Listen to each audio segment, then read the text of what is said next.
All right, welcome. This is going to be a stream about the trip. I'm not going to go into the trip too much, but I'll mention some aspects of it and I'll chat about some other stuff that I witnessed recently. So let's begin. Yeah, the first thing I should say is that I've been planning a trip to the Baltic area for a number of months and I was looking forward to it. I hadn't planned it out so much. My idea was I'd arrive in Estonia, visit some places in Estonia, and then work my way down. Now, I was in Latvia, but it was a brief visit. And then the rest of it was in Germany, and then I was in Barcelona in Spain. And obviously, I traveled through France, which was, yeah, an experience in itself.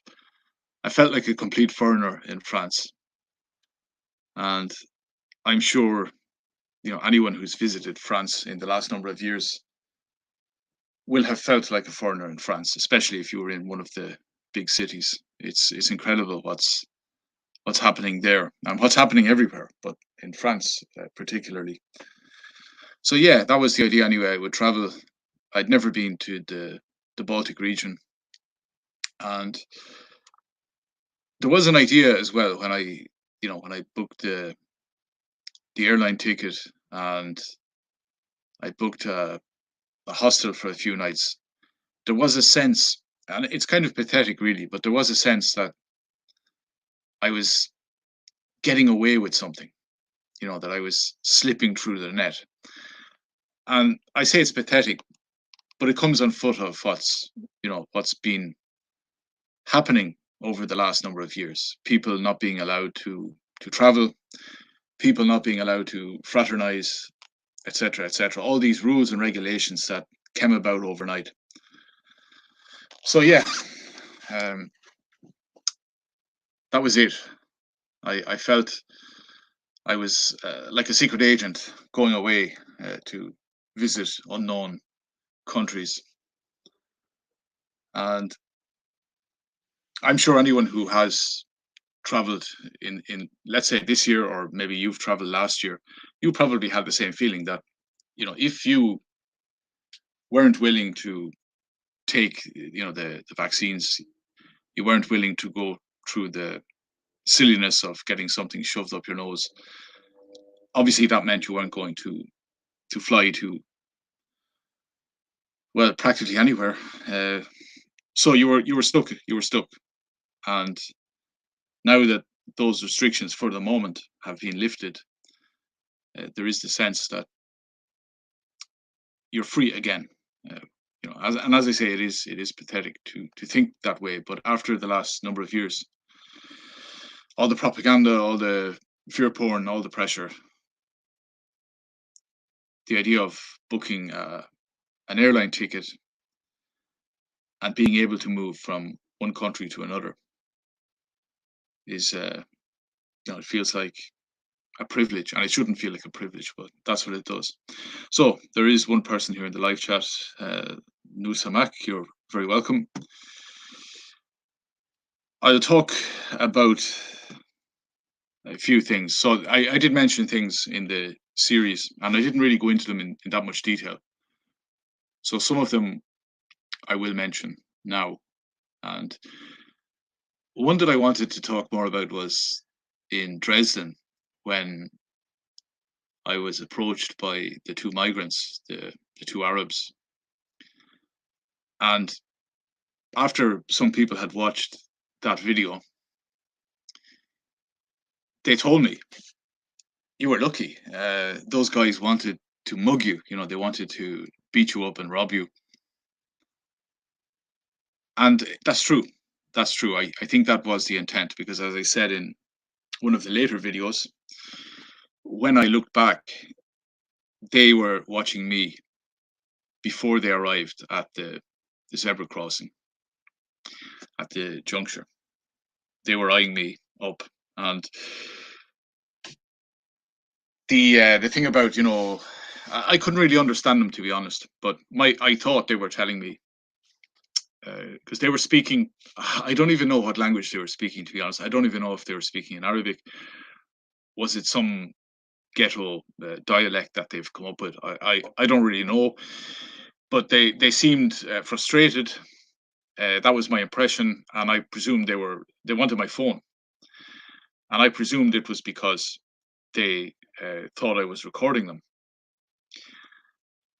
and that wasn't. I think that wasn't the case at all. I've thought a bit more about it, not that much, but a bit more since I put up the video and people have left comments. I think the phone was just a decoy. They actually expected me to hand over my phone. They wanted my phone. Now my phone, it's of no financial value whatsoever. I'm sure if they brought it somewhere, they would be lucky if they got €2 for it because it's about 8 years old. The screen is all cracked. It's the battery is crap. It takes like about 10 hours to charge it, and that's if you're lucky. Sometimes it only charges up to about 40%. So it was of no financial value, and I was talking into the phone. So that's another thing.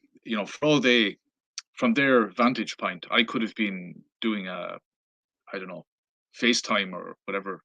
I could have been doing a Zoom call. I could have been speaking to someone because I was speaking and my phone was in front of me, down around my chin, whatever. So yeah, they wanted me to hand over the phone. Now someone else has come into the live chat. One of the regulars. Welcome, welcome. Uh, there, Schleier. So yeah, they wanted me to hand over the phone. Now I was thinking about that afterwards. Is this how it works? Like, because I wasn't intimidated. This is the thing. I wasn't intimidated. I was a bit taken aback at the brass necks of these guys, especially one of them who was kind of standing more forward, closer to me than the other guy. But I wasn't intimidated, and I was thinking afterwards: does this work on the German men? Are German men so cooked now that these Arab migrants, they only need to approach them and say, "Hand over your phone." The German is going to say, "Oh yes, here is my phone. Please take it. I don't want you to beat me up." Um, is this how it works? I was thinking of the Simpsons episode, with the nerds, and you have his name is Snake, I think, the thief, the robber. He comes up to the nerds and he says, "Wallet inspector," and the nerds start handing over their wallets. Is this how it works in Germany? That if a migrant approaches a German and says, "Give me your phone," the German will comply. I don't know, but I wasn't going to. Of course, I wasn't going to hand over my phone, and they got quite angry with me then. But I didn't concede any ground. I stood where I was, and I was ready. I was ready for that guy. He knew I was ready, but he was just seeing what he could. As I said, he was looking at the backpack over my shoulder. He was calculating angles and speed, and could he take me on? Maybe could the two of them take me on? And eventually, he realized he was up to nothing, and he backed off. But as he backed off, he was swearing in whatever language he was speaking. But yeah, I thought that was interesting. Right, a few other things I should get into. France, yeah, fucking hell, France is the slice, the small slice of France I saw. It's in a very bad way, a very very bad way. And when I got to that bus station, Percy Sen bus station, um, there were thousands of people inside it, maybe 1,000 people outside it with their luggage, and then you had all the residents walking around. And as I said, 90% of the people were sub-Saharan African. And that's an incredible sight when you arrive in a place. Like, I've never been to any country in sub-Saharan Africa. I've never been to the Caribbean. So I can say I've never been to an African country, populated by sub-Saharan Africans. But when I arrived in Paris, I almost looked at my ticket. I said, have I somehow, have I somehow lost track of time and the bus has arrived in Nigeria or something? It's just incredible to enter, inside a large dark building, this bus station full of buses and full of bustling people, and practically everyone is black. It's just incredible, right? And yeah, so this is another thing. I think it was there, Schleier. I think you mentioned it in the last video about your experience in an airport, and the standards are dropping. So a few days ago, I was in an airport. Excuse me, one sec. And I stayed the night at the airport. I think I arrived around lunchtime, and my flight was the next day in the evening. So I was going to spend over a day, over, I don't know, 30 something hours in an airport. So I stayed the night, and it's obviously it's not very comfortable to stay a night at an airport, especially these days, because I do remember years ago, it wasn't very common for me to stay the night at an airport, but I did it on a few occasions. And I remember at night they would not have the lights on. They would only have a few lights on. You would have people there getting some sleep, getting some rest. But now the airports, it's almost as if when it gets to about midnight, they turn on as many lights as possible, extra bright lights, so people staying there at the night, they can't sleep. The announcements are on more frequently, and but yeah, I tried to get some sleep. I think I slept about 2 hours in all. I couldn't get comfortable. The lights, I had sunglasses in my bag. I put the sunglasses on to try and uh, protect my eyes from the brightness. And I had a hood in my jacket, on my jacket. I was pulling that up. I got about 2 hours sleep, but it's interesting because if you're spending the night at an airport, you still have some people who are going to take flights at different hours. So people come and people go, and you overhear conversations, and you see interactions of different people who don't know each other. Um, so in one case, there was a family at this airport. There were a lot of Brits, and this was an English family. Mother, she looked like she was, I would say, 52, 53 years old, and she had two daughters. And one of the daughters was about 7 or 8, and the other one was about 11 or 12. So I was thinking, right, she's obviously had her girls at a late stage. The youngest one looked like her. The older one had red hair, didn't look that much like her at all. But I was just thinking that she would have had those kids late, and she would. It's obvious, if parents have kids when they're older, they tend to spoil the kids. And yeah, they were all eating crisps, and then they ate more crisps, and the little one was quite obese. She was very much overweight for her age, especially. But they were eating bags and bags of crisps, and it was funny. Then the two sisters, the younger one, she wanted to go to the vending machine because she wanted different crisps, and I'm guessing the man, he wasn't their father, because I never heard them throughout the hour and a half they were there. They never called him dad or daddy. They never addressed him. So I'm guessing he was some sort of stepfather, or the mother's boyfriend. They'd gone on a holiday together, and the younger sister and the older sister, they started playing. They were having races, running across the terminal, running across the tiles. And they were making up different rules, but they weren't obeying each other's rules. And then they started arguing, and one would call the other a sore loser, and then the other one would run to the mother and say, she just called me a loser, a sore loser. And the mother was like, come on, don't be bickering, don't be bickering. This went on and on, and it was kind of funny.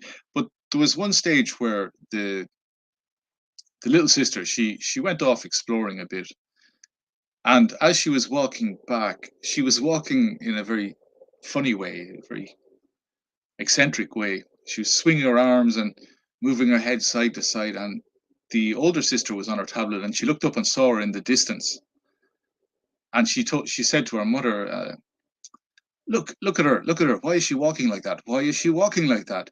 Why is she walking like that? And when the little sister, came closer and closer, she started, the older sister addressed her and said, why the hell are you walking like that? Why? Tell me, why are you walking like that? And when the little sister got up to her, I just thought it was a great answer.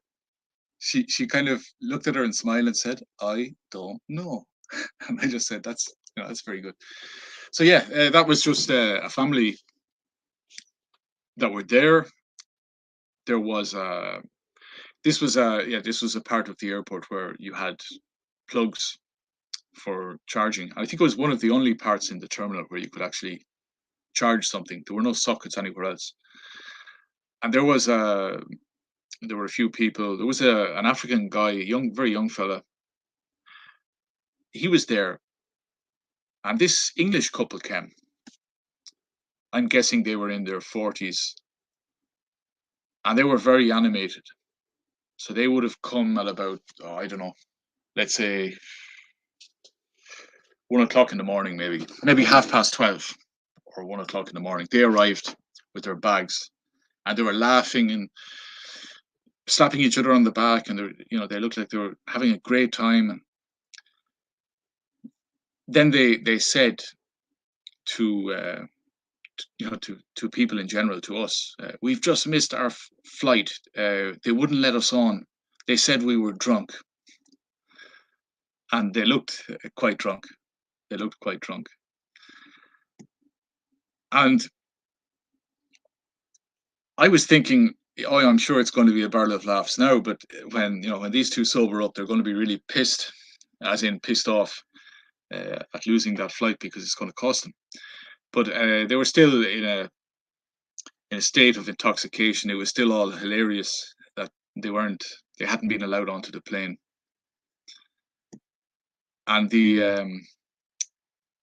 I could hear the woman saying to the man, it's your fault, it's your fault. You kept pushing drink into me, and he was saying, come on, it's not my fault. You're the one who was drinking as well. And he started calling her El Drunco, El Drunco. So yeah, there was a guy there, I would say in his 50s, bald. He was from Palestine, and they started speaking to him. Now, before they spoke to him, they started speaking to the African guy, the young fella, and the Englishman said, "Where are you from?" And the African, he was kind of, he was like, I'm from France." And then the English guy said, "France? So you're from France?" And the African went, "Yeah, no, yeah." I was thinking, that's a bit, it's a bit odd. Can you imagine someone asking me where I'm from, and I say, I'm from, uh, uh, and I name another country, because I don't want them to think I'm from Ireland. I can't wrap my head around that you would be ashamed to say where you're from. So I'm guessing this guy wasn't really from France. He was probably living in France, but he wasn't from France. And therefore he was hesitant. He wasn't very sure when he said he was from France. And when he said he was from France, the English guy, who didn't seem to be the brightest bulb, he started going, he started going, baguette, baguette. He was trying to tell the African fellow that he knew some French. he knew some French. He knew the word baguette. You know, he was able to speak French. Knew the word baguette, and the African didn't have a clue what he meant. You know, what was he on about? And he was like, baguette, yeah, baguette, France, French, baguette. So yeah, that was that. This English couple, they they had to, obviously they were in the process of trying to book a flight for later that morning. You know, for they were looking at a flight for 10 a.m. and they started speaking to the Palestinian guy, and he had just arrived as well, and he said, "Oh, I missed my flight. I missed my flight as well." He said, "I was in the VIP lounge having some drinks," and he said, "I wasn't drinking much, only one or two beers." And he said, "And I had it in my head that my flight was at uh, what was it?" He said, 11, half past 11, and he had mixed up the 24-hour clock. It was like the flight was really 21, so 9 o'clock. But in his brain, he had, the 21. He had focused on the one, added a one to it, and it was in his head as 11. His flight was at 11, so his flight had taken off without him knowing it, and he was drinking in a VIP lounge. And then when he went to board the flight, it was nowhere on the screens. It had already gone. So he was getting his uncle. He was speaking in Arabic on his phone. He was getting his uncle to try and book him another flight, and his uncle got him a flight for 6 o'clock that morning. So he was going to be around until 3. And the English couple said, "Can you keep an eye on our bags? We need to go and get food, and there's nowhere in the airport that's open, so we'll have to get a taxi somewhere to get food." And the Palestinian said, "Yeah, yeah, sure, sure, I can keep an eye on your bags." And this is something else I noticed, and it's quite natural.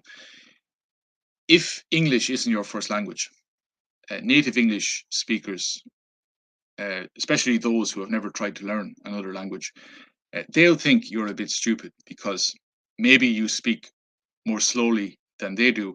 Maybe you don't understand all the slang and all that. You don't have it, so you don't know what they're saying, and they start thinking you're a bit retarded. And the way the English couple spoke to the Palestinian, it was the way you'd speak to someone who was mentally retarded or a young child. They started saying, "You understand? We go, we go get food. We go get food. We come back. Yeah, we come back 2 hours in future. We come back and we get luggage. Yeah." And the Palestinian, I'm guessing his level of English was a B1 at least. He understood everything they were saying. And he was like, "Yes, yes, I understand, I understand." And they were like, "You understand? We go." This went on and on and on. And then eventually, the when they were leaving, the English guy, I couldn't see, my eyes were closed. I wasn't looking at everything, but I could hear it. The English guy, I could hear the crinkling of paper, so it must have been money. And the English guy was giving him money, and he was saying something like, "Here, you take this. You take this. You need this. You need this. You take this. You take this. You need it. You need it." And the Palestinian, he didn't want the money. He was going to look, he's going to keep an eye on their bags no matter what. But they were forcing this money on him. So eventually he said, "Okay, I take it." And they left. They came back a few hours later, and they were animated again. The English guy had cans of beer, and I think he gave one to the Palestinian, and he said, "We are back. We have food and beer. Yes, beer." And I was thinking, you know, uh, these two, this couple, they haven't learned their lesson. They've missed a flight. They then told the Palestinian that they'd been able to book a flight for 10 a.m., but it had cost them 400 euros, 200 euros each. And the woman was not happy, saying how much it had cost them. And she was saying that she was getting very tired and she kept going out to smoke. And the Palestinian said to her, "You smoke a lot." And she said, "I'm very, very stressed." So she was starting to get really angry that they'd missed the flight. She was starting to become aware of the inconvenience, having to sleep now in an airport, the financial cost. I think they had kids in England, so the kids had been waiting to see them come back from their holiday. The kids would have to wait till the next day. She was probably thinking, her husband was going to tell everyone how great, how hilarious it was that they missed the flight because they were drunk. They hadn't been let on the plane. So she was probably thinking of the damage to her social status this was going to do. So she was starting to really bicker with the husband.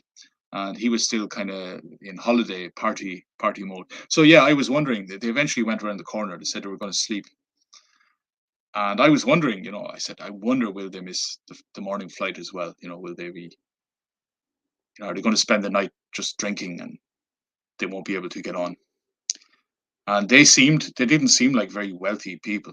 So, and yet, when they screw up, they have the cash that can, you know, fix everything. They can just get another flight. If I missed a flight, I could be really screwed. I don't think I'd be able to just fork out 200, 400 euro for a mistake. But these people seem to be able um, to get the cash. So, right, that's that. What else? What else? Right, yeah.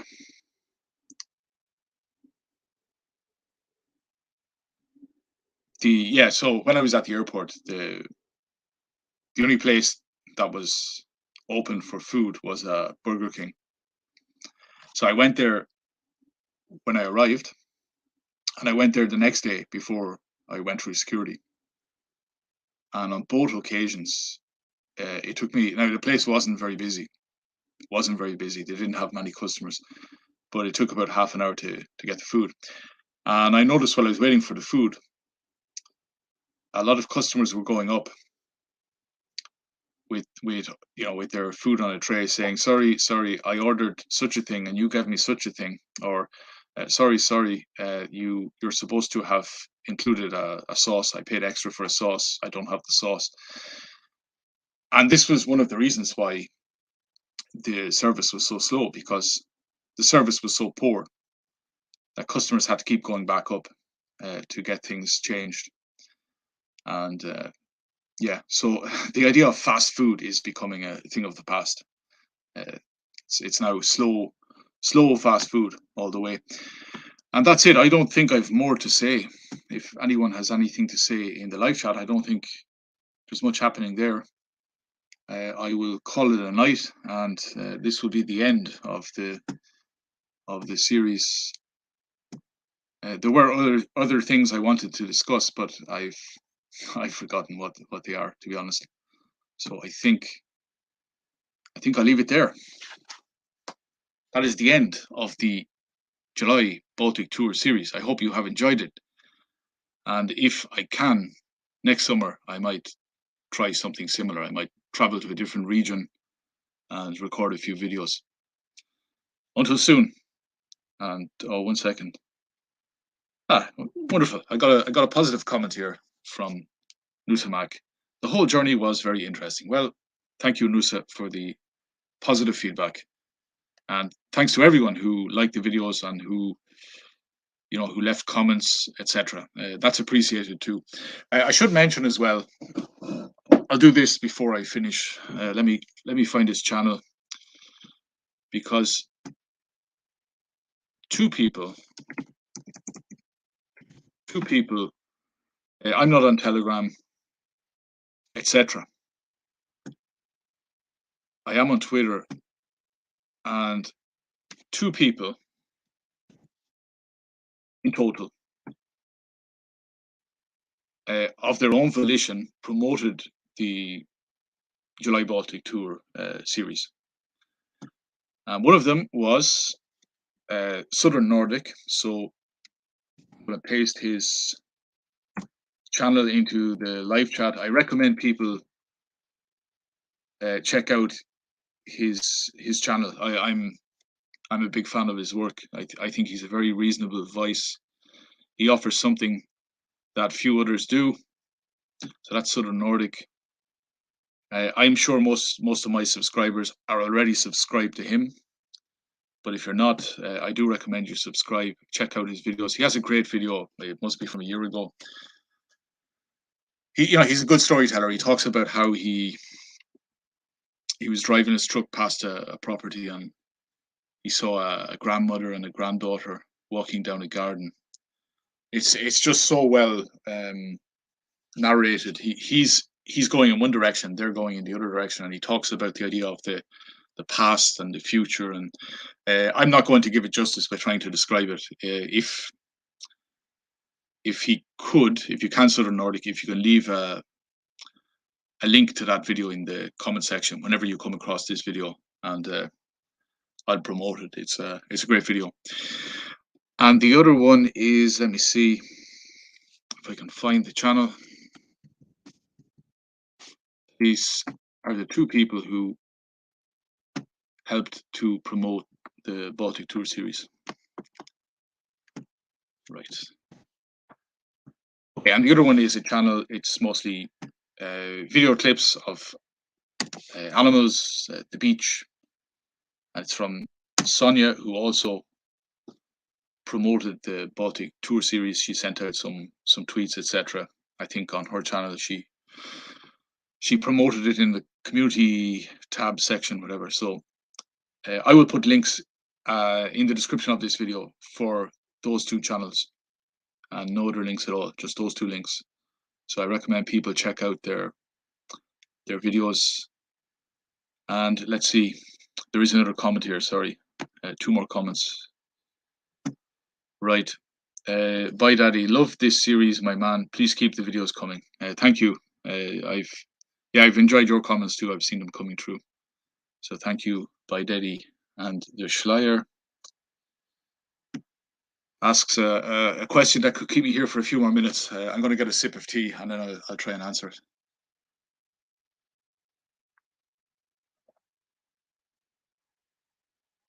Okay. What the Schleier asks, what were your thoughts on the general societal conditions within each Euro country? Yeah, well, in some of those countries, I wasn't even there for a full day. I think Estonia reminded me of Ireland circa 1998, where the economy, like Ireland of 1998, the economy was doing well.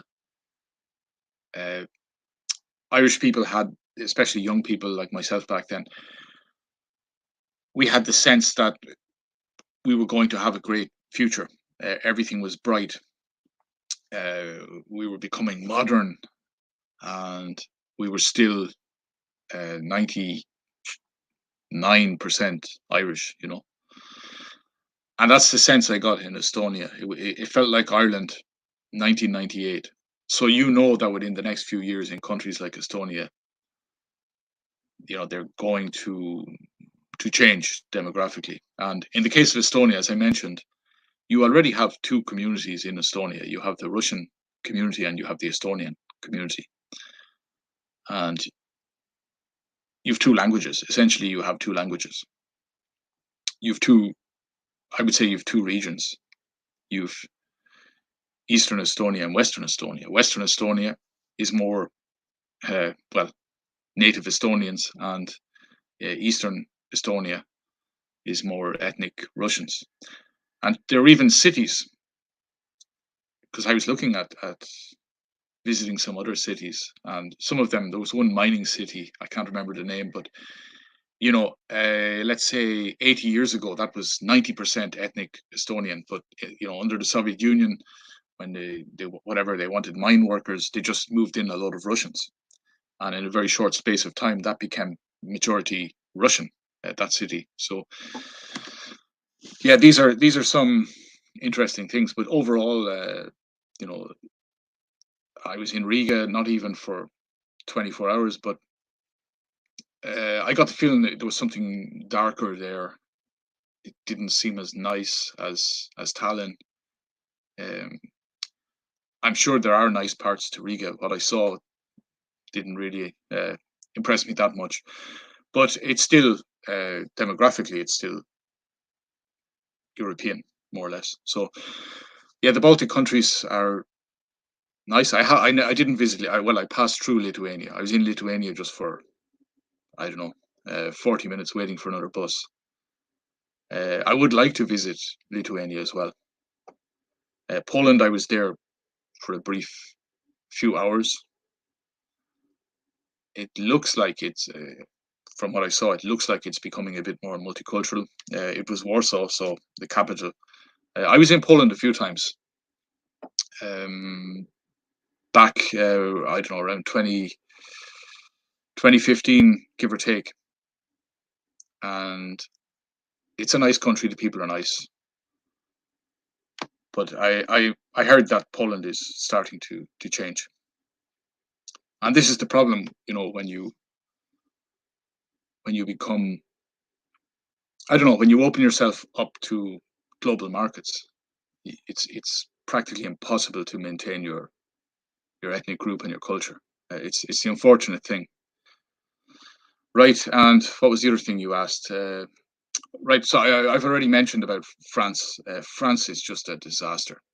I I still think France will be the first European country to really go downhill, and the idea of there being a France in the next 20 years, with the same whatever borders, it's very doubtful. I think that country is going to balkanize.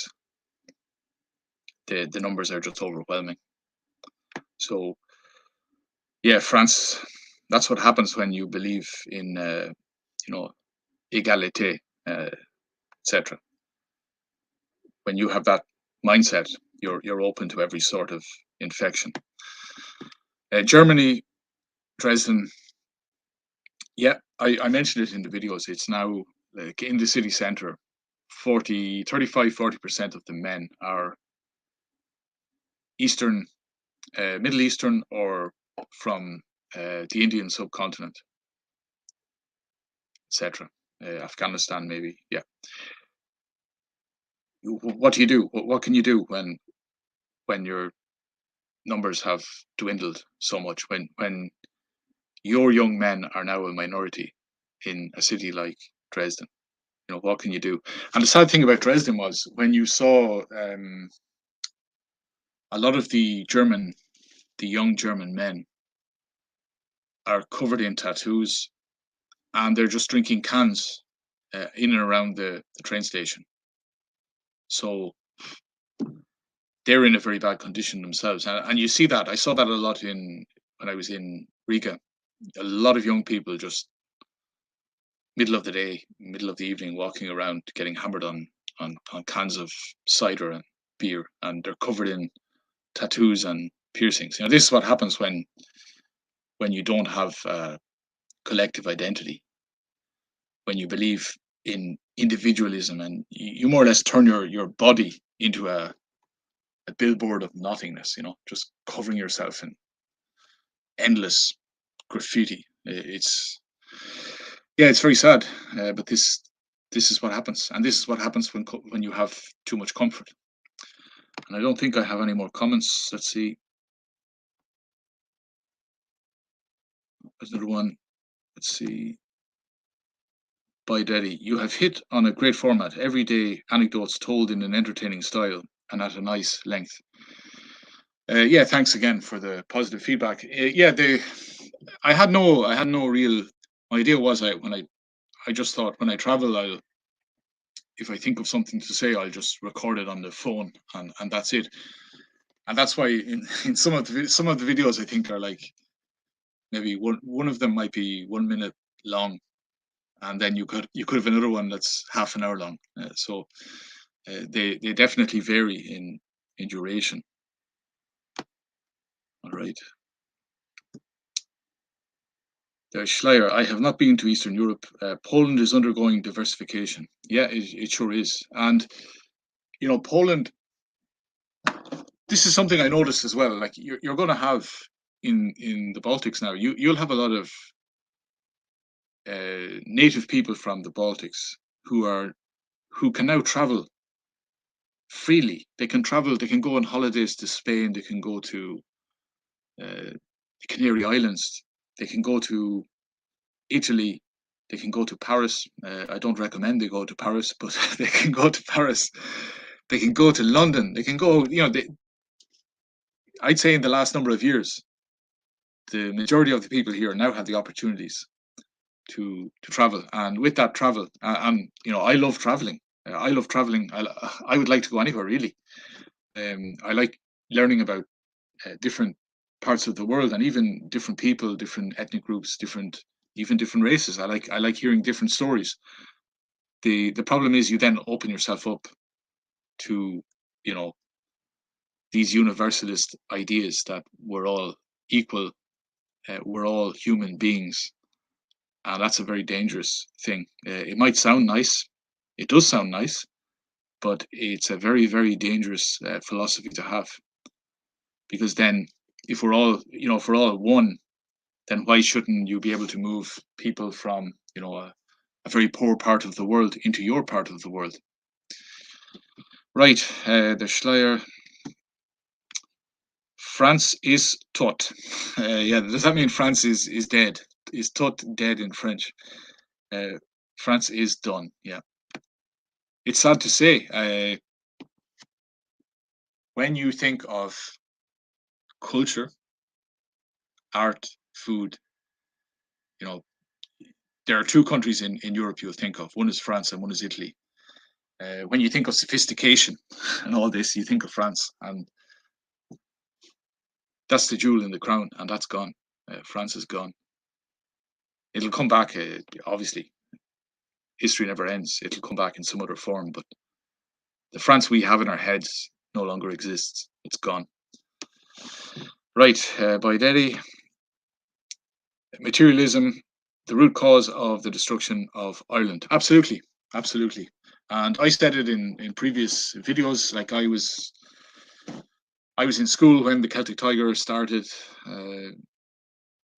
and when I eventually got out to work, the only pearls of wisdom I got from people, from elderly Irish people, middle-aged Irish people, was get your foot on the property ladder. So everyone was in real estate. Everyone knew everything about real estate. You saw everyone in the pubs going through real estate supplements. Everyone was looking at prices. That's you know that's a disaster, and it's been proven to be a disaster for Ireland. When money and property becomes your god, you no longer have a nation. So Ireland has paid for I would say the people's greed and the obviously the corrupt politicians' greed. Uh, both things. Ireland has paid a price.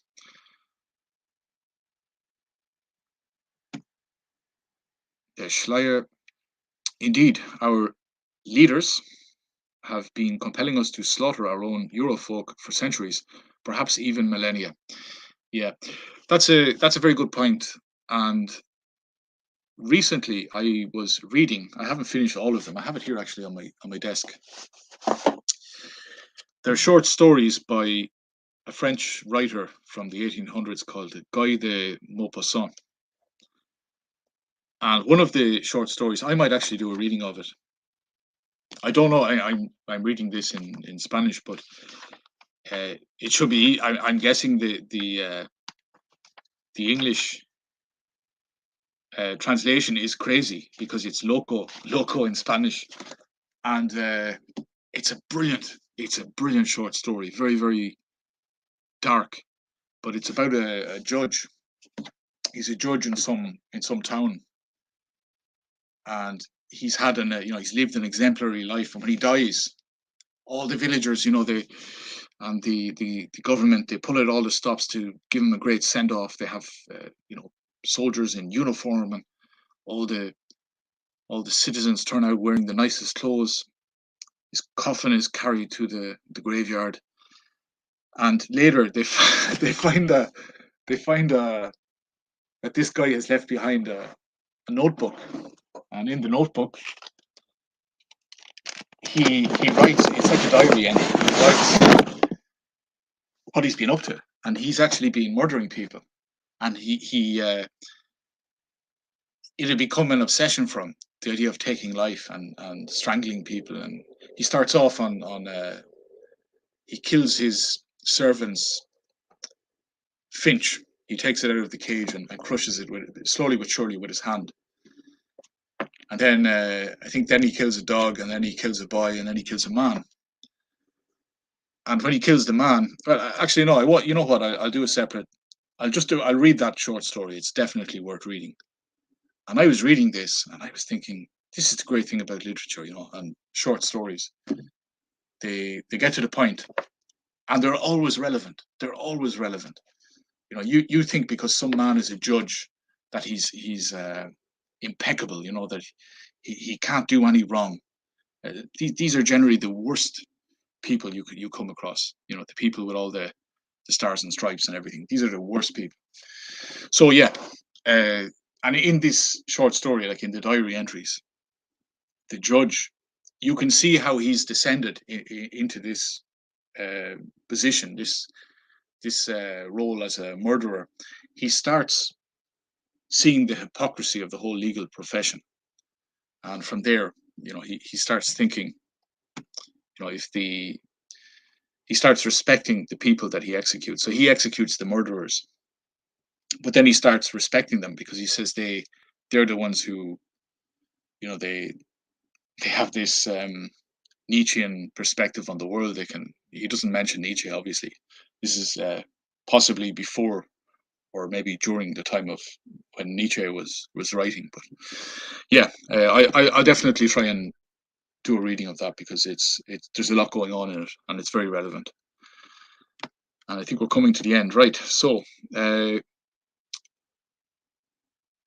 next is by Delhi. Primary school in 50% Ukrainians, many of them Muslims who have demanded halal school lunches. Right. There are not many, as far as I know, there are not many Muslims in Ukraine. This is another thing, the Ukraine, you're getting Ukrainian migrants. Ukrainian now means from anywhere in the world, really. It doesn't mean they're from Ukraine. Okay, and the final comment. Tot is Deutsch, yeah. And it does mean dead, yeah. So, sehr gut, sehr gut. And that's it. I'll leave it there. Enjoy your night, and until soon.